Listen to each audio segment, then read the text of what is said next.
Ibas bersuara menyindir kinerja pemerintahan Joko Widodo. Tapi bukan pujian yang didapat, tapi malah menuai banyak kritikan. Rakyat perlu kepastian, rakyat perlu kepercayaan, rakyat perlu keyakinan bahwa mereka, rakyat perlu bukti bukan janji. Dan alhamdulillah kita pernah melakukan itu. Bagaimana ketika itu zaman dari, boleh saya katakan, spiritual mentor kita, super mentor kita Pak SBY selama 10 tahun, ekonomi kita meroket. Termasuk kritikan dari Demokrat sendiri, yaitu Andi Arief. Andi Arief mengatakan melalui akun Twitternya juga menyindir cara kritikan yang dilakukan oleh Ibas. Andi Arief dalam statusnya memaparkan, Mas Edi Baskoro memaparkan tentang bahaya COVID dan rusaknya ekonomi kok diserang. Tidak mungkin ekonomi meroket pada saat keadaan pandemi seperti ini, ujar Andi Arief. APBN kita meningkat, utang dan defisit kita terjaga, pendapatan rakyat naik, dan lain-lainnya. Too few to mention. Kira-kira tidak mungkin saya bicarakan dalam waktu yang sangat singkat ini. Termasuk tentang persentase tingkat kemiskinan dan pengangguran yang menurun. Ada kritikan dari Habibur Rahman. Habibur Rahman juga mengapresiasi Mas Ibas sudah dewasa dalam berdemokrasi. Sebagai politisi juga sudah mulai matang. Namanya politisi, wajib hukumnya mengklaim keberhasilan era kepemimpinan mereka. Walau istilah meroket sedikit berlebihan karena ekonomi rata-rata di bawah 6%, ujar Habibur Rahman dalam akun Twitternya. Ekonomi Indonesia selama dipimpin di semua presiden rata-rata memang di bawah 6%. Tidak ada yang 7% atau 10%. Rata-rata memang di bawah 6%. Tapi saya apresiasi Mas Ibas sekarang sudah mulai unjuk gigi dan sudah mulai berbicara, walaupun kritikannya kepada pemerintah salah alamat saat pandemi saat ini. Bagaimana mungkin ekonomi meroket pada saat pandemi ini? Semuanya negara-negara minus. Bahkan diprediksi Bank Dunia merilis kemarin ada 3 yang menunjukkan ekonomi positif. Indonesia termasuk masuk. Bahkan Indonesia positif 0,5%. Cina dan Hindia. Untuk lebih lengkapnya, simak berita berikut ini. Good News Indonesia.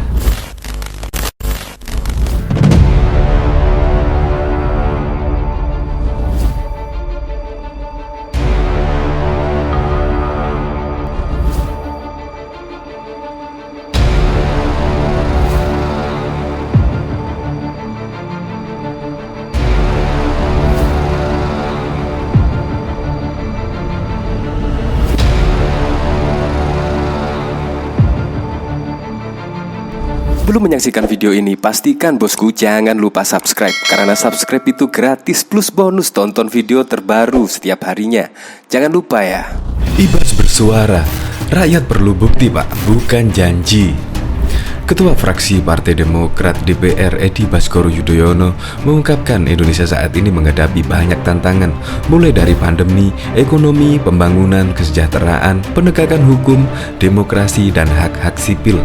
Ditambah lagi pembahasan regulasi yang belum rampung seperti RUU HIP atau yang sekarang diubah menjadi BPIP dan RUU Cipta Kerja.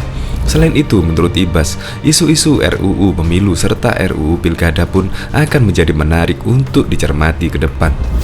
Karena itu, rakyat butuh kepastian, kepercayaan, dan keyakinan. Rakyat perlu bukti, bukan janji, kata Ibas saat silaturahmi Ketua Umum Partai Demokrat Agus Harimurti Yudhoyono dengan anggota DPD DPR di Gedung Parlemen Jakarta Kamis 6 Agustus. Ibas menuturkan, Partai Demokrat sudah pernah menjawab tantangan bangsa tatkala Susilo Bambang Yudhoyono menjabat Presiden ke-6. Ibas menuturkan, SBY berhasil membawa ekonomi Indonesia meroket. APBN meningkat, utang dan defisit kita terjaga, pendapatan rakyat naik, dan lain-lain yang too few to mention. Termasuk tentang persentase kemiskinan dan pengangguran yang menurun. Saat ini Demokrat hadir memberikan koreksi, kritik, dan solusi supaya negara tidak jatuh ke jurang, ujar Ibas. Ibas menegaskan, FPD selalu menyuarakan kepentingan rakyat melalui bahasa yang gamblang, santun, tapi juga bernas ketika rapat komisi bersama mitra kerja. Tujuannya agar negara benar-benar hadir di tengah persoalan yang dirasakan langsung oleh rakyat. Berikan solusi yang cepat dan tepat, karena harapan rakyat adalah perjuangan demokrasi. FPD akan terus memohon arahan, pandangan, dan masukan di era zaman now dan zaman pandemi ini dengan cara-cara kreatif dan progresif melalui aneka platform media sosial, ungkap Ibas. Ibas menjelaskan, pihaknya telah meluncurkan majalah komunikasi fraksi, yaitu Fraksi Partai Demokrat News. Majalah ini akan diterbitkan berkala untuk memberikan semacam laporan kinerja fraksi Partai Demokrat kepada rakyat. Semoga majalah tersebut dapat memberikan warna, mencerdaskan, dan mengkomunikasikan pikiran-pikiran kritis yang insya Allah menjadi manfaat untuk rakyat luas. Demokrat kuat, Indonesia maju, tegas Ibas.